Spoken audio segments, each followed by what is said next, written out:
Mas Awo, Ya. mengingat sehubungan dengan sate ini ya, mengingat Indonesia itu kan beragam Ya. sukunya, Betul. luas wilayahnya. Luas, ya. Sebenarnya ada berapa banyak sih sate di Nusantara ini? Ya. Baik Mbak Ami. Jadi supaya kita fokus ya kan. Kita ajak para pendengar semua untuk menusuk hikayat sate di Indonesia ya kan. Kenapa? Karena semua orang, tadi Mbak Ami udah bilang, semua orang kenal sate. Iya. Semua orang pernah mencicipi ya. Iya. Dan jumlah sate di Indonesia itu ragamnya itu banyak sekali Mbak ya.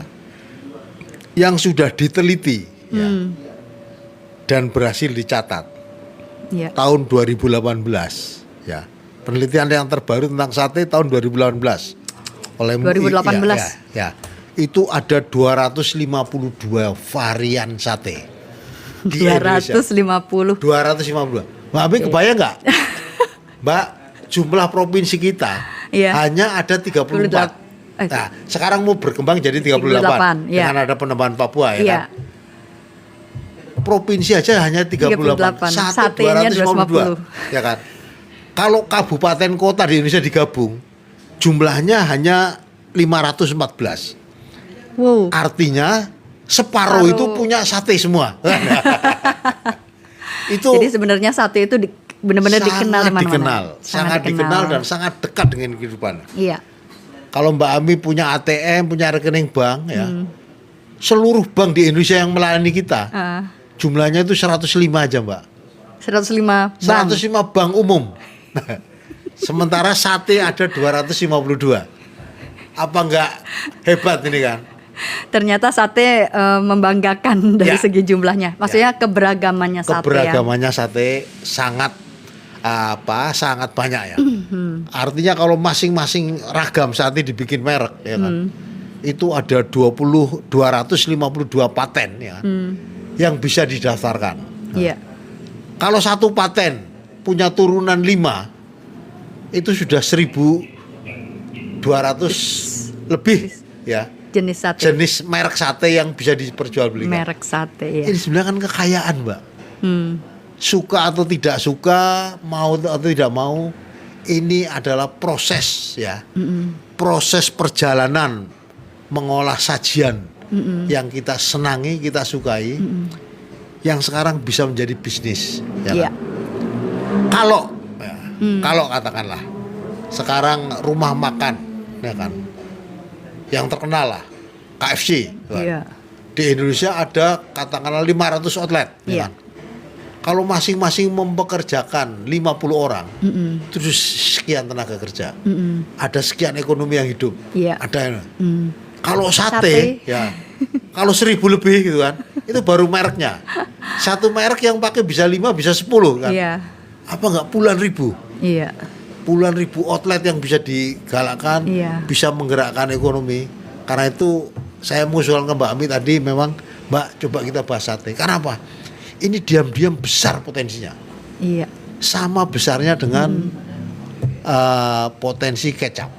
Oh iya. Sama Waktu itu kita bahas besarnya kecap dengan ya potensi kafe atau kopi, warung kopi, ya kan? Warung kopi. Sementara ini kita hanya pakai merek kopi umum. Iya.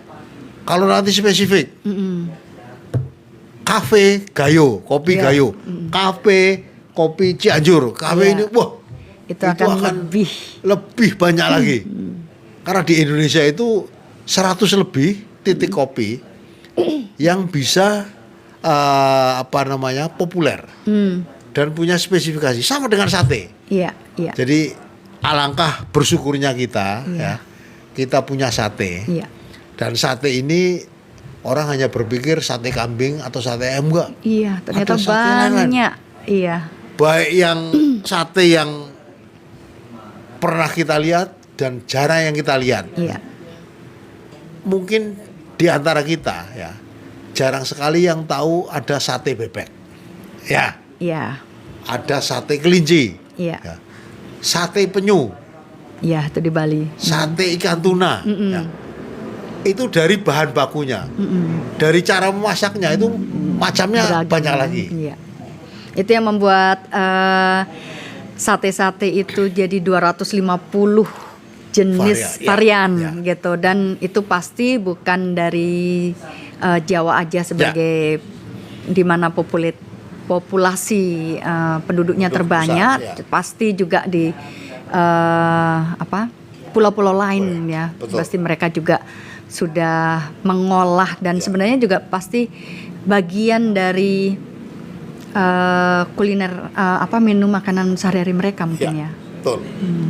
Dan memang sate kita harus akui masih dianggap menu yang istimewa, bahkan terkesan mewah. Iya. Habis makan sate tuh. Habis nyate. Ya, nyate ya. Terus kalau dulu kalau kita belum punya duit nyate ya minimal dulu bergaya pakai tusuk gigi. Seolah-olah kita Iya, habis habis nyate. Padahal Iya. habis makan nasi rames. Ya, jadi jadi betul juga sebetulnya sate itu memang sangat dikenal ya. Betul. Oleh masyarakat Indonesia. Bahkan saya pernah ke Papua yang ujung Ya. Indonesia pun ternyata ada yang Ada jual sate. sate di sana. Dan ternyata orang Papua ternyata juga suka sate ya. gitu. Jadi dari ujung ke ujung dengan aneka variannya itu sate sangat dikenal. Ya. Dan Ya jangankan Papua, iya. Mbak. Barack Obama itu ketika ke Indonesia yang dipesan Betul. 2. Teh sate Sama bakso. bakso. Nah, nasi goreng. Iya. betul. Iya. Dan tadi Mas Awo juga sempat menyinggung bahwa sate ini bisa menjadi potensi Ya. ekonomi, Ya. pendukung ekonomi. Mungkin ini bisa lewat radio pensiunan Ya. kita menggalakkan sate. Ya. Jangan hanya ada sate yang sekarang sangat dikenal, tapi Ya. juga harus menggalakkan sate-sate yang kurang dikenal, Kurang, nah, gitu. betul. Dan dari keberagaman itu, umumnya daerah mana mas yang banyak gitu? Kalau catatan dari teman-teman teknologi pangan UGM ya. Oh, teknologi pangan UGM yang itu ya. Gastronomi ya di sana. Oh ya, gastronomi, Ya. ya. Ibu Murdiati Garjito, pelopornya itu, yang mengulik semua menu Nusantara. Ini tercatat yang paling banyak ya punya varian sate itu pertama adalah daerah istimewa Yogyakarta. Wah. Woi, Jogja memang istimewa. Jogja istimewa. Wow. Tapi sebelum mengulik Ya. Jogja nih Mas, kalau secara beragam tadi itu umumnya apakah berupa daging atau ada yang non daging kah? Kalau terminologinya daging, memang tidak semuanya daging. Ya. Tapi kalau daging dalam bahasa Jawa yang orang bilang iwa, Iwa. ya. Semua sate itu bahannya iwa. Ya. Iwa. Artinya Iya. daging dari angsa, kaki 4, daging merah, daging ayam, daging unggas, ya Iya. kan? Daging lain-lain termasuk daging kelinci, Iya. penyu, ya kan? Penyu, iya. Sampai ikan. Iya. Ya, ikan laut. Itu bisa dibikin sate. Iya. Iya. Nah, ini yang membuat sate kita itu menjadi sangat kaya, Kaya, ya. Meskipun ada yang masih suka nyinyir. Ini kan budaya dari Gujarat, dari India, dari Tamil, dari Timur Tengah. Katanya terpengaruh kebab lah, terpengaruh steak. Ya. Kita makan steak nggak pernah pakai tusuk loh, Mbak. Kalau sate pakai tusuk, Pasti pakai tusuk. ada sebenarnya ada tuh Mas sebenarnya steak yang pakai tusuk kan disebutnya saslik. Yang Jepang itu ya apa? Saslik itu betul. biasanya dari Amerika. Ya. Oke. Ya tapi bukan daging tapi ya. bukan, Ya. ya. Dan memang bumbu sate kita memang khas. Ya. Iya, betul. Betul Apapun sekali. daging yang dimasak, bumbunya variannya adalah dari 3 populasi dasar. Ya. Kalau nggak kecap, ya kan, kacang tanah, tempe rebus. Oh, Ada gitu. Sate yang bumbunya itu istilahnya sausnya. Sausnya dibuat dari tempe. Oh iya. Ada juga yang dari oncom. Oncom ada. Ya. Oncom tempe itu kan sejenis mungkin ya. Iya. Karena itu kan apa ya, fermentasi. Iya, fermentasi, iya. Ya, jadi inilah kenapa sate sebetulnya mengikat banyak hal, ya kan. Potensi daging. Kalau makan sate kan pasti ada berasnya, ada lontongnya, ada nasinya, ada kupatnya. Kalau di daerah Banyumas ada namanya sumpil, Mbak. Apa itu? Sumpil itu semacam kupat kecil, tapi dibungkus pakai daun bambu. Kalau kayak lepet. Kalau lepet kan pakai janur. Iya. Ya. Kalau saudara-saudara kita yang di Sulawesi, kan ada yang dibungkus juga buras. Ya. Iya. Sama, mirip seperti itu. Oh. Tapi rasanya gurih juga. Kalau buras kan gurih kan, lepet juga gurih. Kalau sumpil nggak gurih. Lebih kayak ketupat, kayak lontong. Lebih ketupat.